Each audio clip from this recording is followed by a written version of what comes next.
Hello, welcome to SHOWstudio. It's Men's Week in Paris, and we're talking about Yohji Yamamoto today at SHOWstudio, where we're surrounded by some fantastic Yoji imagery. We've got a student panel today, which is always very exciting, fresh, new ideas. So I'll let my panelists introduce themselves, perhaps starting from the end. If you could just say your course, your uni, and anything else. My name is Sujin. I'm from London College of Fashion, MA Menswear. I'm Bradley Meller. I'm a third year fashion information and imaging student at UCA Epsom. Cool. My name is Roman. I'm doing the new MA Menswear at the University of Westminster. My name is Elizabeth Vale, and I'm second year Menswear MA at the Royal College of Art. Hiya, I'm Deane, and I'm in my second year of fashion promotion and imaging at UCA Epsom. Cool, thanks for being here. I'm Finn Mactaggart. I'm guest hosting some of the panels. I make music. So yes, Yohji Yamamoto. It's very tempting to talk about women's wear with Yoji, but we're here to talk about men's. I'm going to start by playing a bit of devil's advocate. There's not a lot of colour with Yoji. It's very modest. Things are covered up. He's not somebody who's interested in trends particularly. We're in a very trend-obsessed industry at the moment. He's been designing for a very long time. What is it about Yoji that can still be inspiring to young fashion students? I think it's just nice that he sticks to one kind of, not aesthetic, but one kind of theme, and he's always been very true to himself. He's been in fashion for 30, 40 years now, and he still is true to himself, and he doesn't follow trends. And a lot of brands now, especially popular labels, are very, very trend-led, and you can kind of lose direction of the kind of things that they're pushing, in a sense. I feel you would always know his work every season, and I feel he has kind of a timeless quality that you can really see that he really does understand the history of fashion, and I think it's an evolving kind of element of his work. Timeless is a good word. Yeah. I think he talks about time a lot in his design as well. Yeah. And as a style, we can also recognize, if someone is wearing Yoji, we know that that's Yoji, and that's the biggest thing, that he has his own style, and it's already, we can see in the fashion trends that some designer are following the Yoji style these days sometimes. We see that.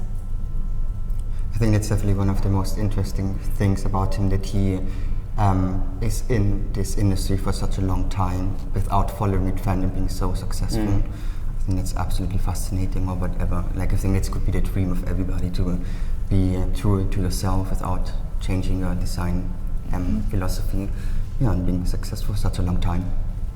Was anyone here inspired to get into design by Yoji directly or indirectly? I actually found his way as a businessman was inspiring. Okay. Tell me it's more. It's not simply fashion. I think for him, again, going back to the idea of timeless, he's a very clever businessman, and I think that's why he's been so successful as well. He's very kind of anti-fast fashion. I think he talks about that a lot at the moment. Jump in, you haven't said anything, I'm going to pick on you. Yeah, but that's him staying true to his word, He wants something that will last, he wants something that means something, he doesn't want something that is just running free, he doesn't want pace, he wants something honest and true to himself, yeah. I think as well on obviously because we do promotion, me and Deane, I think on even the photographic side and his marketing is really, really effective, and it's just very genuine. You can kind of, when you look at some of the old catalogues, the Nick Knight catalogues, you don't see it as Yoji trying to sell clothes, you see it as a piece of art, and I think that's really inspiring in that sense. It's almost like an honesty. Yeah, he it is brings really to. honest. Yeah. And he always puts the message and the atmosphere that he's going before marketing and just the selling of the clothes. Yeah. He really wants it to be just something that's thought about and not something that's just sold and just bought, just done with, I think. He got his own philosophy in clothes. He really treats clothes as his philosophy. I can see that from his collection every year. Yeah, the imagery is fantastic going back to that point.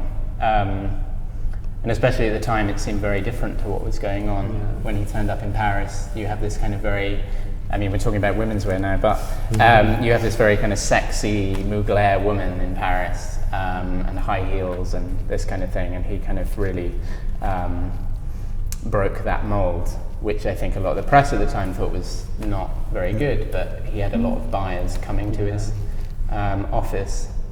I mean, is that silhouette, is that aesthetic still appealing today? Yeah, absolutely. Yeah, I think it's also quite interesting. He was definitely one of the first designers who had these quite bit negative feeling, you know, like they call it Hiroshima chic, and you know, like he's always talking about the dark side, and I think he's what now a lot of other designers are also dealing with. He was definitely one of the first doing that, having these quite eerie, dark, moody collections, and what also I think was also a very strong contrast to the design at that time. Yeah.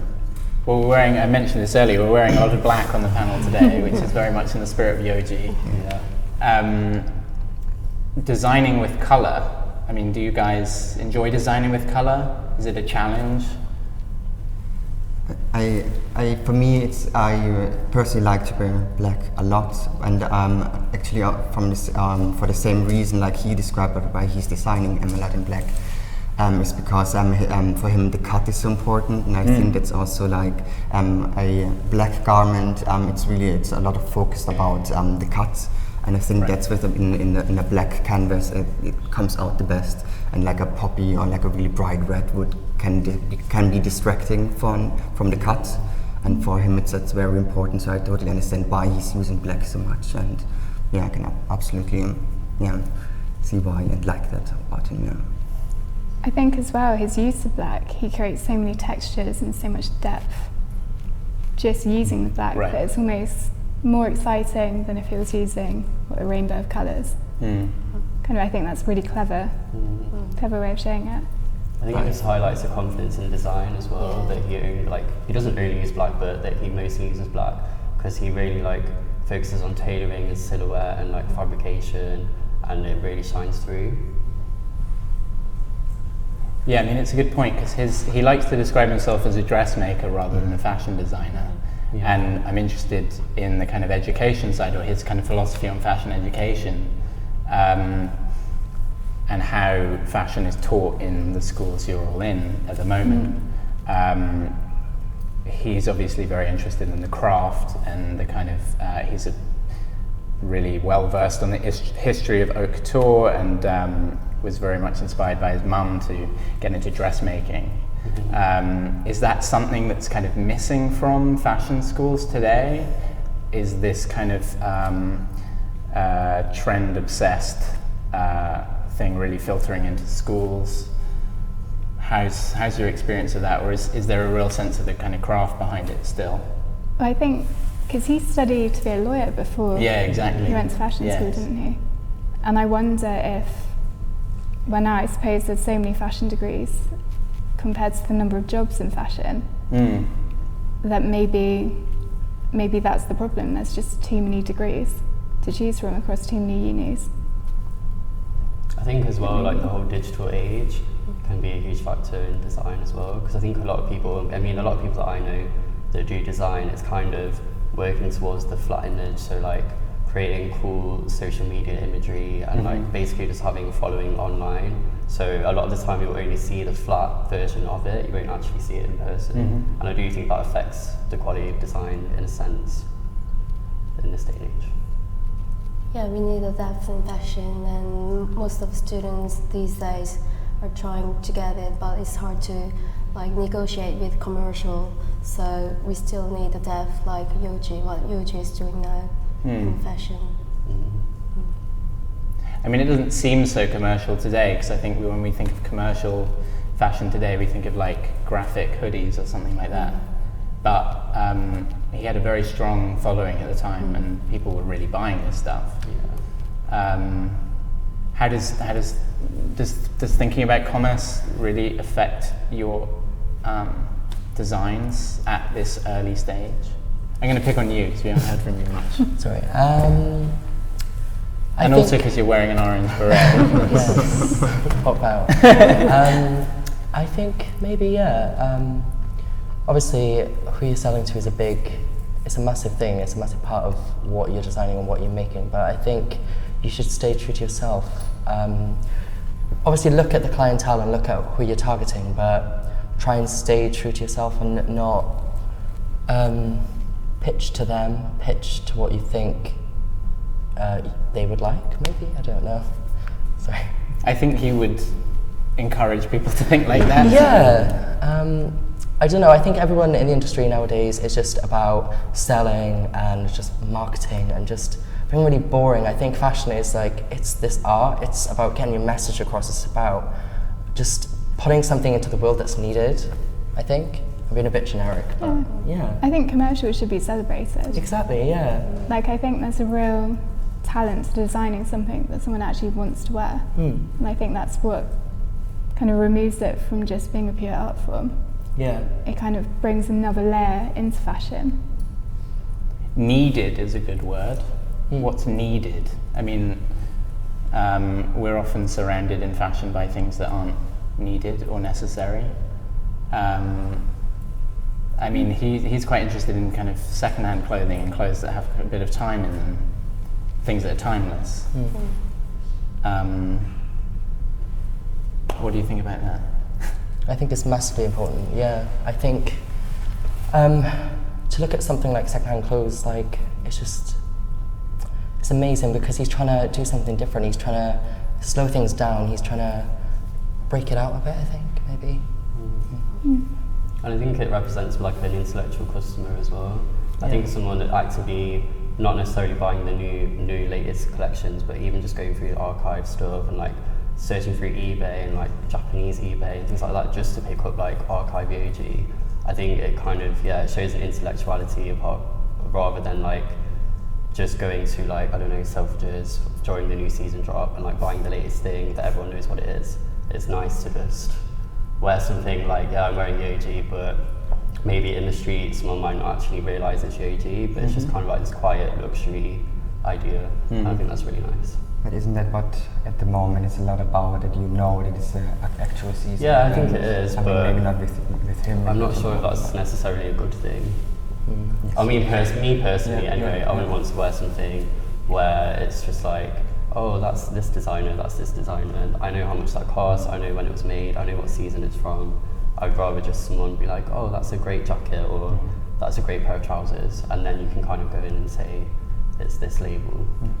I think it's this change of, maybe it's not a change, but like I think nowadays fashion is a lot about a status symbol, and that's why it has to be the actual season, the new season, because you know I can afford it and I didn't pick it up out of the second-hand tray or in a sale or whatever. I think that's why it's also faster and like everything, because people want to have their newest thing, and maybe that's also why the pace changed, because it's this urgent need of always something new, and then maybe it's quicker done and not as precisely tailored, and because it's just faster and easier to do.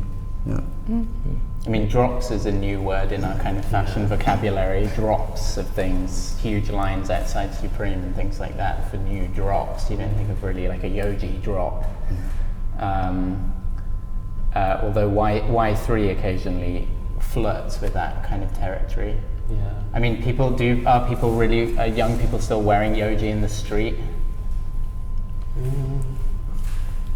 I think a lot of young people wear Y3, like they wear the Y3 sneakers, but I think that's because it's the most accessible part of Yoji. So I think a lot of people like our age really like Yoji, but they just can't afford it because it is quite a high price point. But then you can still buy into the idea of Yoji by spending £200 on a pair of sneakers. Yeah, So, mostly from accessory lines, shoes and bags. Yeah. I also think that Y3 can be a bit, maybe it's like the target group, it's a bit younger, it's Adidas, you know, and Should we have a look at the show then? Yeah. Let's have a look at the show.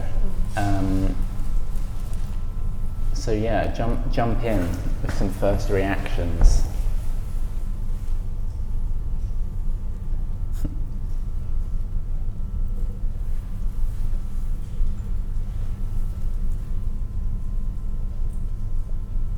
he using print on the left on look 2? Mm-hmm. Is that? Yeah, it's a print. Yeah. It's almost like a spill or like a It's very dishevelled and quite messy. I quite like the length over the trousers. Yeah. It almost seems like quite a kind of an early feminist kind of moment when women would start to wear trousers underneath I can see kind of that. skirts. But then I suppose perhaps they're longer tunics. It's maybe a different reference. I always like with his shows as well the casting. I like that he's racially diverse but also diverse in age, because I think it represents his customer. Because of the price point, I think a lot of his consumers are probably older, so it's nice to actually see older men in the show representing No, definitely. that.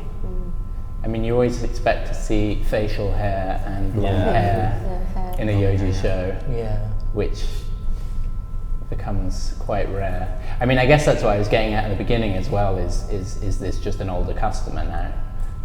Certainly in the show it looks like it's not afraid to present that. I mean, what's great about the men's looks is that he's had such a great history of having kind of iconic women in his men's shows. Like I'm thinking of like Vivienne Westwood being in his men's show. Thinking about how he perceives gender, which is a very overused term at the moment, but mainly maybe talking about women in men's clothing. I think he doesn't adhere to gender stereotypes, and I think that's for women. I think that kind of makes it seducing. And it's something that he's been interested in from the start as well. Yeah, it's not something that's it's not just like, the trend. Exactly, yeah. It's not something that he's trying to win someone over with. It's something that he's thought that was important from the start, and his influence is shown through his work throughout, and it still is. It's amazing. I mean, everyone likes talking about gender fluidity now in a very kind of shallow way, which I find incredibly frustrating. There just seem to be a lot of definitions of what that means. It could be the kind of effeminate J.W. Anderson boy, or it could be the kind of powerful intellectual woman of Yoji who's wearing men's suiting. How do you find his kind of definition of how a woman should dress or how a man should dress? For me, it's very interesting because he described that he likes, maybe at the beginning, he liked to dress women's and men's wear clothing, and I don't have the feeling it is like this. His understanding was about this gender fluidity we have at the moment. That's maybe unisex, or that's also men dressing up in dresses or whatever. And I think that's very interesting because maybe it was a bit more the fascination about the tailoring garment itself. So yeah. I think that a lot of gender fluidity nowadays is very focused on sex and kind of very just over the top sexualized kind of objects. But I think Yoji kind of looks at either gender as like an intelligent person with opinions, with views, with hobbies. It's not just someone who just is sexy and just this thing. It's a person. It's I feel there's a gap in his clothes. It's in the fit. There's a gap between the clothing and the body, which kind of allows the wearer to fill it how they want to fill it. Yeah. So perhaps, I feel every piece that we've seen here could be worn by a woman. Right. Very easily. That's not restricting the movement and everything. Yeah, it's true. Yeah. I think it kind of represents the way people are shopping now as well. Like a lot of men do shop in women's sections, or at least look through them, and women go into the men's sections. I guess that is a sense of gender fluidity, but not so obvious. It's just kind of appreciating the fabrication of a men's trouser for a lady, or just a silhouette, more so than making a statement. And I could see women wearing this, and I could see a lot of men wearing his women's stuff. I mean, it's kind of, I guess it's easy to use that term gender fluidity right now because it's oft used at the moment. But is Yoji's perspective simply dressing women in men's clothing? Is it anything deeper than that? Because you could read kind of paternal instinct into that, kind of the man wanting to cover women up, which then becomes quite conservative. But I think he was quoted once in saying when he was designing coats that he wanted to protect the woman's body, not cover it. He was saying how he wanted to protect it maybe from just something like the cold or a man's stare. So it's up to the woman herself to choose what's being protected or what's being covered. Like, it's being covered but for a reason, and I think that he does it really well. But if he's covering women up from men's, I don't know, there's something there to me that's I don't know. I want to interrogate that. What do you think, Sue? Help me out. Well, I think he has a different definition of masculinity.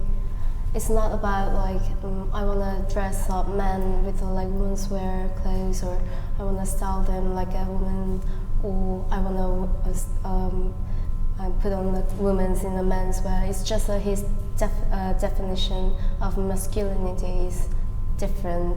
So the sexiness is both work in both women and men, and I think he found that middle point of what is the sexy of both women and men. So maybe that's why we feel it's very gender crossing.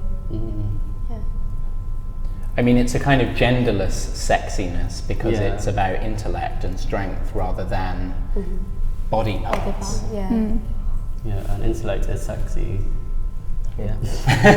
To some of us find intellect very unsexy. like the space between body and garments. Maybe that distance makes people sometimes more sexy by wearing more spacious clothes. And I think from Yoji collection, from his like typical silhouette, maybe that sexiness is coming from that distance from body and garments. I think it's also like maybe because you cover it up, that can be sex, or like you making a secret out of it.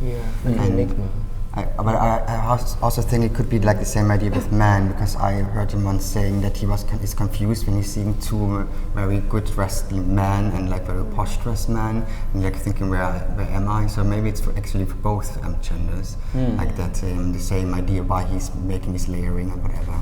That's hiding it a bit, making it less sexual. When you conceal it, we want to open it. Like when we cover it, we want to conceal it. So maybe his collection is more about covering bodies rather than showing. But we feel it's very sexy because we want to see what inside. Yeah, it's kind of the mystery, I think. Behind it seems quite sexy.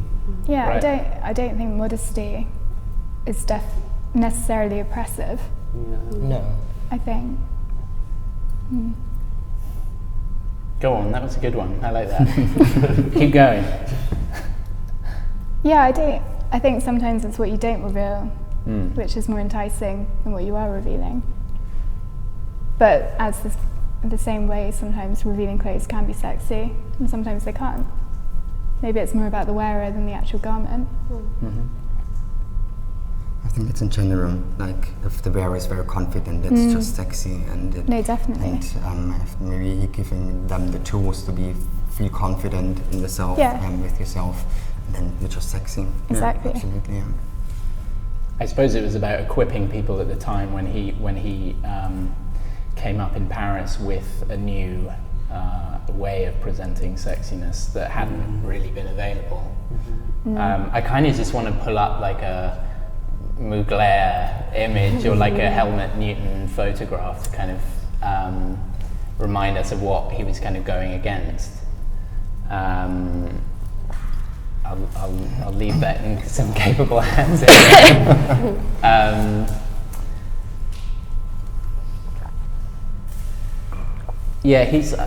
I'm interested as well in the title of this particular collection. Yeah, go on, Helmut Newton, there we go. But the title of the collection is working 24 hours a day, I think it is, or along those lines. And I'm quite interested in work and utility and uniform, which he's quite interested in as well. Yeah, I mean, this is the kind of the woman that he was coming up against, or even the kind of just male-female dynamic that he was coming up against. Well, it's quite self-explanatory, isn't it? Let's talk about uniforms and work and utility in clothing. I know one person who's a huge Yoji fan, who's been very inspired by Yoji, who's making clothes now. Kiko Kostadinov also is very inspired by this kind of quite utilitarian look. Is anyone here interested in kind of work uniforms as inspiration, or? I think especially in menswear, there's so much kind of emblematic meaning behind details of workwear that I think it's a struggle not to reference it when you are designing menswear. I don't know if you guys find the same. Yeah. Like, it's very easy to kind of go into that world. So I think in general there's this fascination about military wear, and because maybe it portrays this very strong masculine man, so that's why we're referring to it. And also when you look about where the menswear designs in general came from, it was about the suitings and everything, and then always referring back to military garments often, like, I'm personally not a fan of workwear, but when I'm doing research about menswear, every details from military workwear is all from the reason. There is reason, like why the band is double or single. So whenever I'm doing that thing, I'm quite impressed. Like, workwear is not just a functional clothes; it has like history. So whenever I see some collection with very nice details, I found it's really, really nice garment because they know what it is and they use it in the design. I think historically as well, workwear is such a huge part of like studying masculinity and looking at masculinity, especially like the fall of industry. So like just before, obviously, a lot of the imagery that you see like historically is like men in traditional workwear, like miners and all of that kind of stuff. And then the fall of industry then kind of shifted and like made a change in like the way men dressed, and like grooming really increased, and like men became more style conscious. So I think like if you're referencing history, you're bound to see a lot of workwear influence, because that was what basically made men masculine traditionally. And it was also what they were wearing. A lot of the time. I mean, they kind of dress for functionality rather than for style. do you think men still dress in that way? Like for you when you buy clothes? No. I think it can be helpful for a lot of people to have these references, because then they're confident in there. It's easy to pick out, and they know what they're feeling in it, or what they can maybe get out of it. So maybe that's absolutely. Fine, Yeah, I think that small function make a customer to buy that garment, because we know like the people who buy that clothes, we know that where that detail is, and whenever we wear it, we feel like, oh, I have like something special in my garments, and that really makes people who wear that garments really confident, for men as well, for women, And I also really think that that's what men are looking for. Like they want to have this still very quality clothing, or like they're not going in and buying 5 jackets every year. They want to have one really good one, and then it has to last for at least 10 years. And I think men dress I think they buy for like a lot of different functions. So they'll buy something to wear for work, but then something they can wear after work, or like to an event, or even just in everyday life. Whereas I think women are much more open to the idea of like experimenting with different outfit ideas and like inspirations. I think men, especially men that aren't necessarily interested in fashion, will just purely dress for like the function of having clothes that last, and like clothes that, I don't know, have a lot of pockets for different things. And he likes to talk about pockets and sleeves and buttons. What's the most important button, and kind of bringing minimalism to things by kind of really interrogating their utility on a garment, why they're there. We're all being quite complimentary about that. Personally, I quite enjoy things that don't work or that are ruined or that go against that, because I think fashion's pretty absurd and I think we should represent absurdity in fashion. Utility sounds quite boring to me, but maybe... I think it's more of consorting the rhythm of like, it's just the everyday and kind of making it more avant-garde and making it just seem a bit more artistic. So I think that Yoji kind of takes things that are maybe associated with like with his brand Y3, that's obviously for like, not the lower class, but it's for more of an everyday person, it's more affordable. And I think that he takes these such high art like conceptions and moods and just themes, and he's able to give that to the everyday man, to the working person. I just think that's amazing how he, you know, he's so, it's quite expensive obviously and quite high fashion, but he gives that to the lower class man. He doesn't literally give it to them. I wish. That would be great. No, I wouldn't do very. It's like he almost creates the value.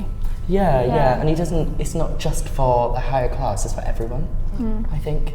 And I think that's really important, and I think that's why I like Yoji so much. Yeah. Certainly in kind of championing second-hand clothes or clothes that are there for long periods of time is very economical. Is that fun though? Is that exciting? There's something very, I think there's just something very serious about Yoji. Maybe it's the black, maybe it's the utility of it, which, I don't know, is maybe less exciting. But for me, it's like how the target group that he has is like maybe, it's like, I imagine the person like that.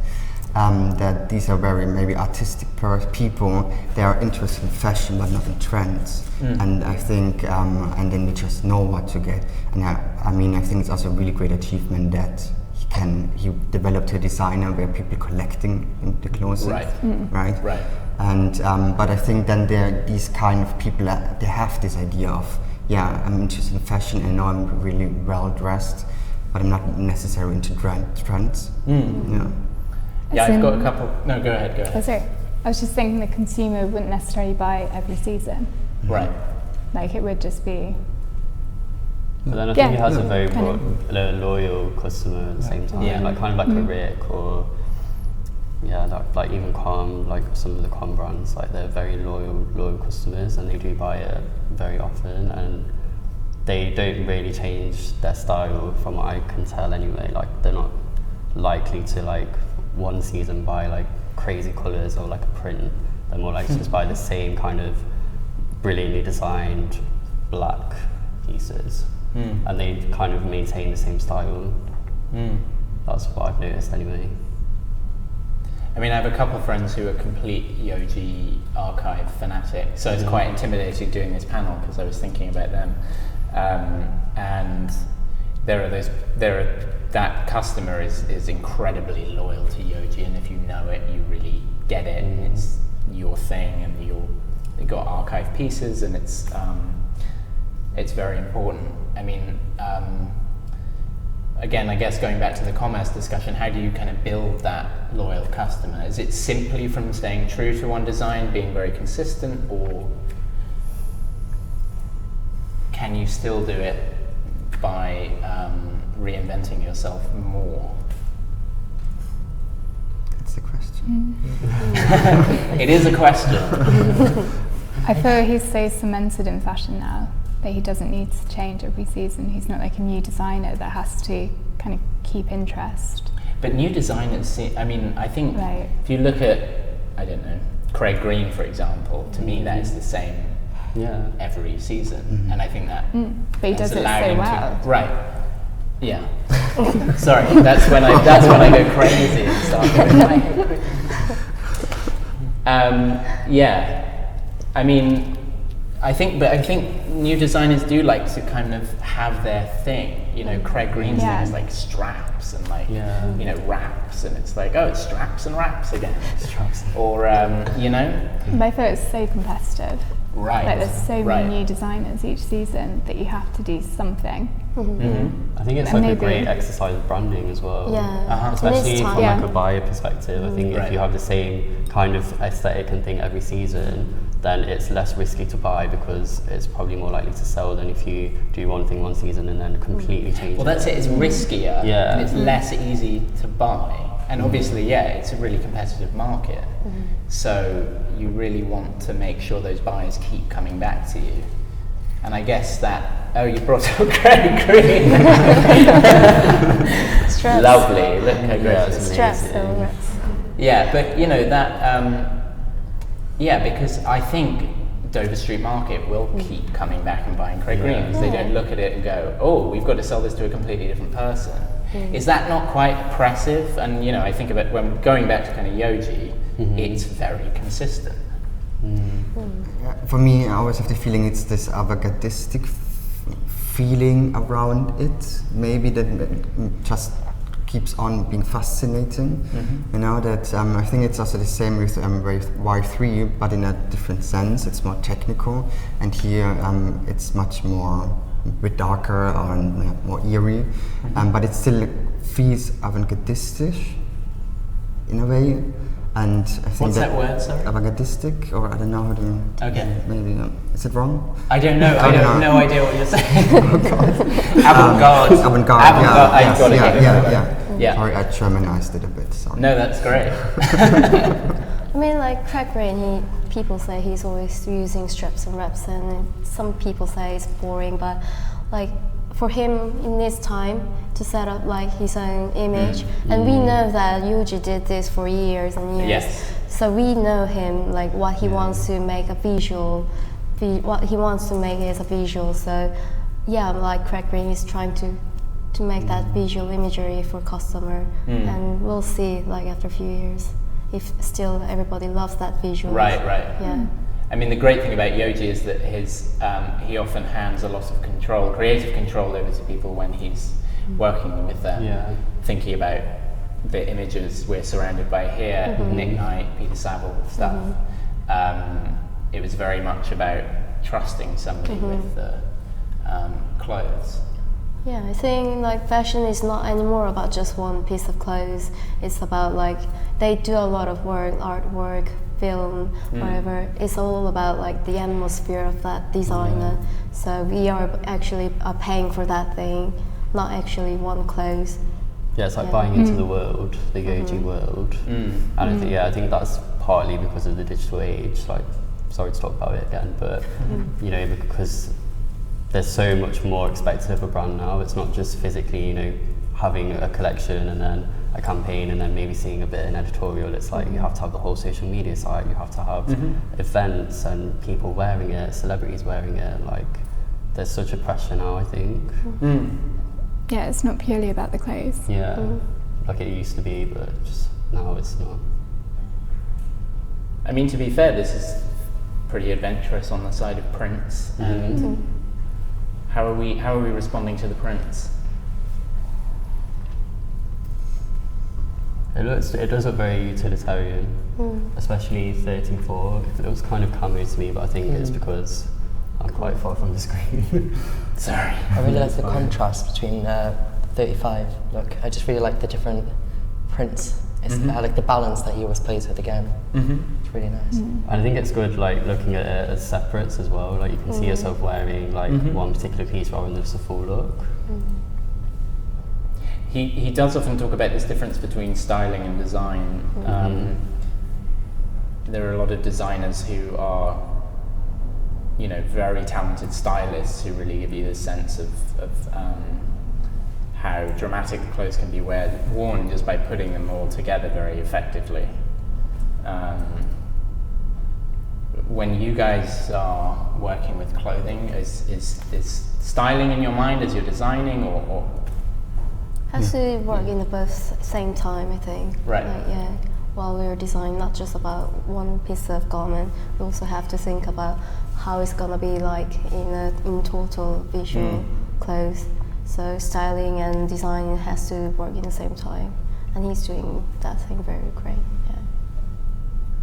I think it's like creating this world around it. a bit. It's very effective for like styling. Yeah. It's like curation of an outfit, really, isn't it? It's what brings it together. I was wondering if he's really styling it all himself, because I know that a lot of times they have stylists for that. Yeah. But I think he really is, right? Like. I'm not sure on this show. We don't have a press release, so I'm going to feign ignorance on the stylist of this show. I mean, these are particularly dark looks. They're fairly, dare I say, dystopian. Yeah, in a sense. I mean, going back to this idea of kind of protecting yourself and covering yourself, this is really. And it kind of comes back to the name of it as well, the whole 24-hour thing, like working 24 hours. If you were to go to work in something like that, like it's as if you could wake up in it, go to work in it, leave the house after, be warm, and sleep in it, like because it's so big and like you can just wrap yourself in it. I suppose that feeds back to the name then. Yeah. I guess this is the evening portion of the 24 hours. Yeah. And again, he's very interested in time.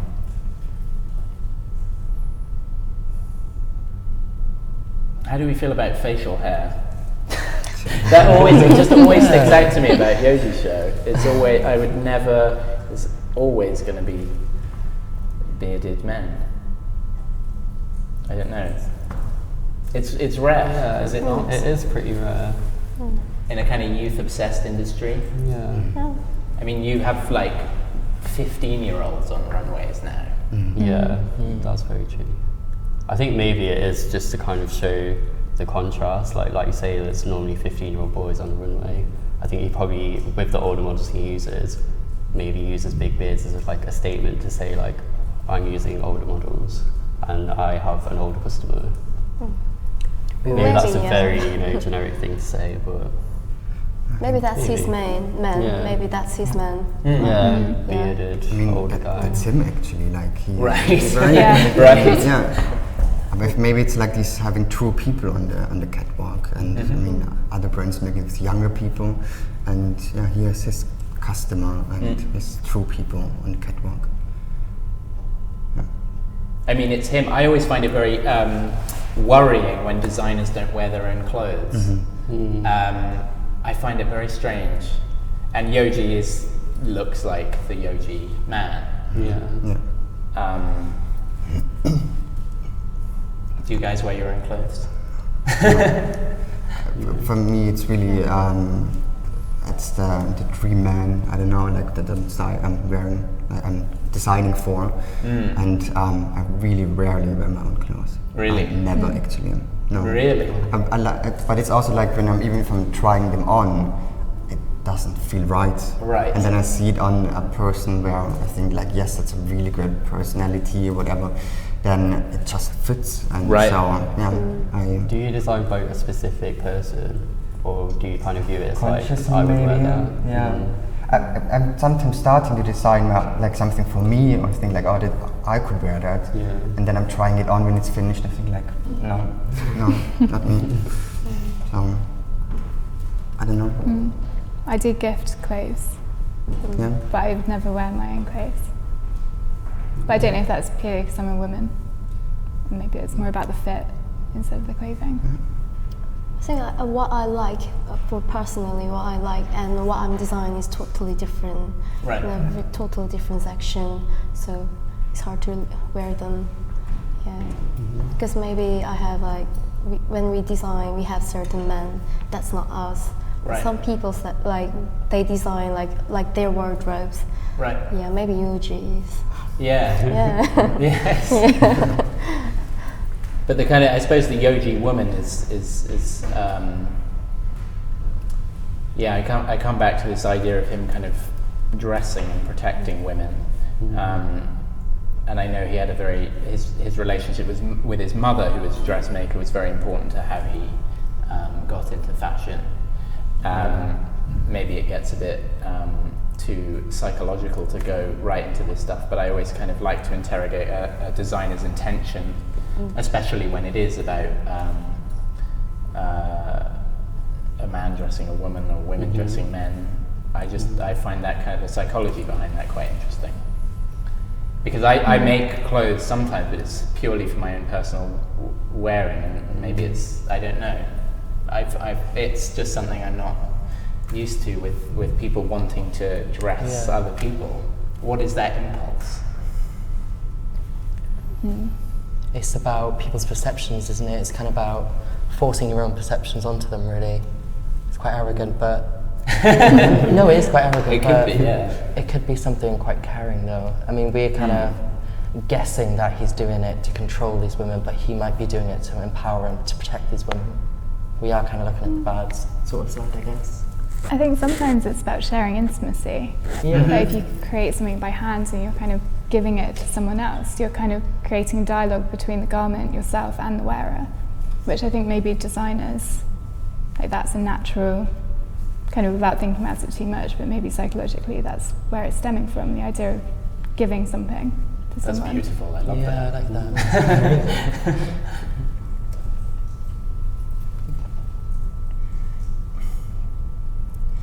I think it's more like also creating an ideal world maybe for yourself, and for me personally it's also often the fascination for a certain garment, or when I see or like certain style, and I think it's very, very interesting, but yeah, you have to be if it's like a certain trend or like style area, you have to be the person really into that to dress up like that. But I still can think, I still feel it's very fascinating. I'm fascinated about mountaineering in the 1920s. You know, that's a certain style of clothing, and you know what I mean. It's like a certain person you have to be to really pull it off and dress it off. Yeah. Fabulous. Well, I think we are at a good time, aren't we, Britt? Yes. Thanks very much for tuning in. Thank you to my panelists. Thanks for having me. See you again.